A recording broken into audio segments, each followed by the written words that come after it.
পজিশ্যনবোৰ আগতে 10টালৈকে আমি মানে পজিশ্যন দিছিলোঁ বিভিন্ন ক্ষেত্ৰত এই বিষয়ত আমাৰ চিন্তা চৰ্চা চলি আছিল বহুতে ইয়াৰ সপক্ষে বহুতে বিপক্ষে যুক্তি দিছিল কিন্তু এইবাৰ আমাৰ যিখন এক্সামিনেশ্যন কমিটি আছে পৰীক্ষাৰ আমাৰ এখন কমিটি থাকে কমিটিত এই বস্তুটো উত্থাপন কৰাত কমিটিয়ে ক'লে যে আমি মানে কি হয় পজিশ্যন এইবাৰ মানে কি হয় দিব নালাগে পজিশ্যনৰ সলনি আগে পিছে যেনেকৈ আমাৰ যিবিলাক ষ্টুডেণ্টে হায়েষ্ট মাৰ্কছ স্ক'ৰ কৰিছে ছাবজেক্ট ৱাইজ সেই মাৰ্কখিনি আমাৰ বুকলেটতে পাই থাকিব কোনজন ষ্টুডেণ্টে কি ছাবজেক্টত হায়েষ্ট মাৰ্ক পাইছে তাৰ ৰোল নাম্বাৰ ৰোল আৰু মানে নাম্বাৰ এই দুয়োটা আমি দি দিছোঁ আৰু তাৰ পৰা তেখেতসকলে চাই ল'ব পাৰিব যে আৰু বা কেলকুলেশ্যনো কৰিব পাৰিব যে এজন ষ্টুডেণ্টে বোলে গোটেইকেইটাতে 100 পাইছে আৰু কোনোবা তেনেকুৱা আছে নেকি তেখেতেতো নিজে চাই ল'ব পাৰিব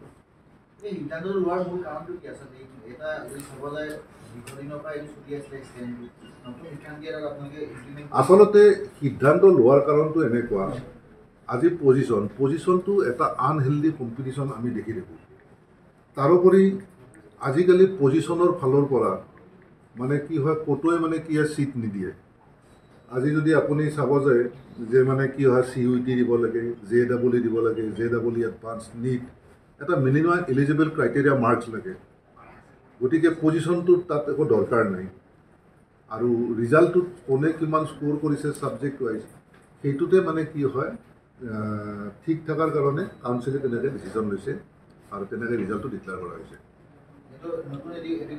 NEPত এনেকুৱা কথা নাই NEPটো আমাৰ যদিও মানে কি হয় আমাৰ চৰকাৰে গ্ৰহণ কৰিছে আমি তাত কাম কৰি আছোঁ পৰীক্ষাৰ ক্ষেত্ৰত এতিয়াও আমি বহুত ক্ষেত্ৰত NEP মতে আমি কৰিব পৰা হোৱা নাই আৰু পৰৱৰ্তী পৰ্যায়ত এইবিলাক আমাৰ যিটো গ্ৰেডিং ছিষ্টেমতে আহেনে কিয়ে কৰে সেইটো আমাৰ এটা কাউন্সিল আছে বা দুটা সেৱা আৰু কাউন্সিল লগ হোৱাৰ পাছত এটা নিৰ্দিষ্ট বৰ্ড হ'ব সেই বৰ্ডে কেনেকৈ ডিচিশ্যন লয় সেই ডিচিশ্যনৰ ওপৰত ভিত্তি কৰিহে আমি পৰৱৰ্তী ব্যৱস্থাৰ কথা ক'ব পাৰিম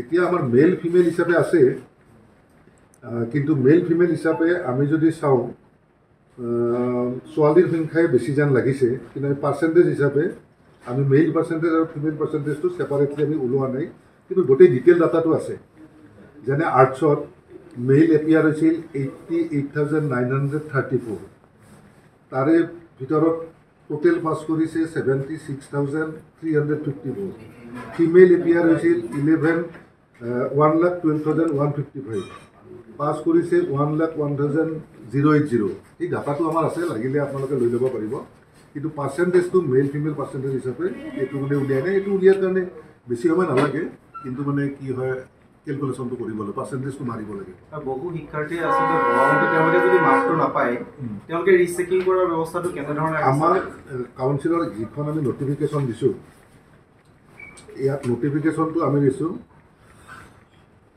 যে মানে কি হয় তেখেতসকলে যদি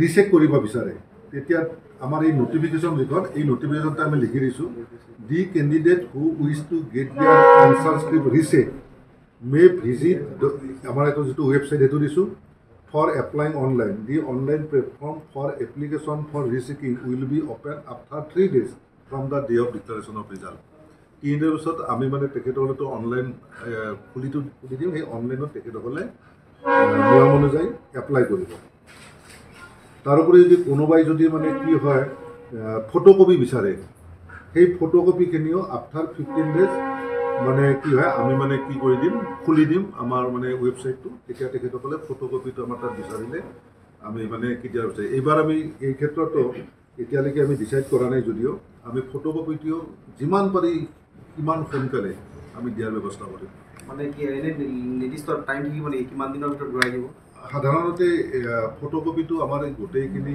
ধৰক মানে ইমান 2,80,000 কেণ্ডিডেটৰ ফটোকপি বিচাৰে 10,000 মান ল'ৰা ছোৱালী এই গোটেইখিনি দামৰ পৰা বিচৰাটো এটাকে সেইটো এটা আমাৰ মানে কি হয় মেনুৱেল টাস্ক থাকে সেইটো আমি মানে কি এতিয়ালৈকে আমি মানে কৰি ডিজিটেলি কৰিব পৰা হোৱা নাই আৰু মেনুৱেলি কৰোঁতে এটা সময় লাগে আৰু সেই সময়টো যিখিনি লাগে সেইখিনিয়ে মানে বহুত বিগত সময়ত দেখা গৈছিলে ছাত্ৰ ছাত্ৰীসকলে নিজৰ ভবামতে তেওঁলোকে শিক্ষানুষ্ঠানত নামভৰ্তি কৰিব নোৱাৰিলে পিছত তেওঁলোকৰ পাৰ্চেণ্টেজ বহুত বেছিকৈ আহিছে যোৱা বছৰ তেনেকুৱা 2-এটা কেছ মোৰো দৃষ্টিগোচৰ হৈছে আৰু এইবাৰ মই ভাবোঁ তেনেকুৱা ৰিজাল্টৰ পাছত মাৰ্কশ্বিট লৈ তেনেকুৱা এটা পৰিৱেশ সৃষ্টি নহ'ব বুলি মই নদি নকওঁ, কিন্তু মই আশা কৰোঁ।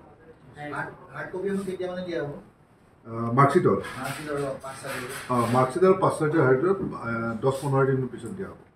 ইতিমধ্যে 9 বাজি গৈছে আৰু ইতিমধ্যে ফলাফল তেওঁলোকে লাভ কৰিব পাৰিব। এতিয়া তেখেতসকলে বোধহয় আমাৰ IT টিম কাম কৰি আছে। ইমিডিয়েটলি মই এইখিনি সময়ত ইয়াতে থাকিলোঁ। বোধহয় তেখেতসকলে লাইভ কৰি দিছে লিংকবিলাক। লিংকত গ'লে অলপ মানে কেৱল কি হ'ব, গোটেইবিলাকে একদম দিব নহয়, অলপ মানে কনজেশ্যন হ'ব আৰু ট্ৰেফিক। এই যি সিদ্ধান্ত গ্ৰহণ কৰিছে অকল এইবাৰে থাকিব নে অনাগত দিনসমূহতো এই সিদ্ধান্ত লোৱা হ'ব? তাৰমানে কাউন্সিলটো না ছেক্ৰেটাৰী বা চেয়াৰমেন ছাৰে একেলগে ডিচিশ্যন নলয়। আমি অনাগত দিনবিলাকত কি ডিচিশ্যন ল'ম, সেই ডিচিশ্যনটো আমাৰ মানে কাউন্সিলত উত্থাপন কৰিম। সেই ইয়াত বিভিন্ন ষ্টেক হোল্ডাৰ থাকে। ষ্টেক হোল্ডাৰৰ ইণ্টাৰেষ্টৰ ওপৰত সেই কথাখিনি কাউন্সিলত উত্থাপন কৰাৰ পিছত কাউন্সিলে যেনেকৈ ডিচাইড কৰে তেনেকৈ আমি মানে সিদ্ধান্ত ল'ম। কিন্তু ইতিমধ্যে স্থান নথকালৈ মিশ্ৰিত প্ৰতিক্ৰিয়া হৈছে। ছাত্ৰ-ছাত্ৰীমূলক কিছু ছাত্ৰ-ছাত্ৰী হতাশো হৈছে। আমাৰ ওচৰত খবৰ পোৱা কি ক'ব? এতিয়া দুই ধৰণৰ কথা হৈছে। এতিয়া কিছুমানে মোক আৰু বহুতে কৈছে এইটো বহুত ভাল কাম কৰিছে, দুই এজন কৈছে মানে হতাশ হৈছে। সাধাৰণতে আমাৰ ষ্টেণ্ড কৰে কিমানটা ল'ৰাই, এজ এ হ'ল ইমান ল'ৰাৰ ভিতৰত 100টামান ল'ৰা ষ্টেণ্ডত থাকে, বাকীবিলাকতো নাথাকে। তেখেতসকলে ৰিজাল্টটো চালে গমেই পাব যে মই ষ্টেণ্ড কৰিম নে নকৰিম। গতিকে মই দেখিছোঁ বেছি সংখ্যাকে হতাশ নোহোৱাটোৱে বাঞ্ছনীয় দেখা যাব। আপোনাৰ কিন্তু ফলাফল এবাৰ পূৰ্বতকৈ সোনকালে ঘোষণা কৰিছে। সোনকালে কৰিছে। অলমষ্ট যোৱা বছৰ 6 জুনত কৰিছিলোঁ, এইবাৰ 9 মে, 1 মাহ। বুকলেট আৰু ফলাফলত কিছু বিসংগতি দেখা পোৱা গৈছে নেকি? লখিমপুৰৰ পৰা এটা খবৰ অহা যেন লাগিছে যে তেওঁলোকৰ বিসংগতি। ৰঙাপাৰাবাসীৰ বাবে সুখবৰ। আপুনিও যদি দুচকীয়া বাহন ল'ব বিচাৰিছে তেন্তে এতিয়াৰে পৰা আৰু চিন্তাৰ কোনো প্ৰয়োজন নাই। আপুনিও আহিব পাৰে DBP এছ'চিয়েটলৈ, বাজাজ টু হুইলাৰ ডিলাৰ। আমাৰ ঠিকনা ৱাৰ্ড নং 8 ঠাকুৰবাৰী ৰোড, ডাকঘৰ ৰঙাপাৰা, জিলা শোণিতপুৰ, অসম। আমাৰ যোগাযোগৰ নম্বৰ 9435707133 9707967285।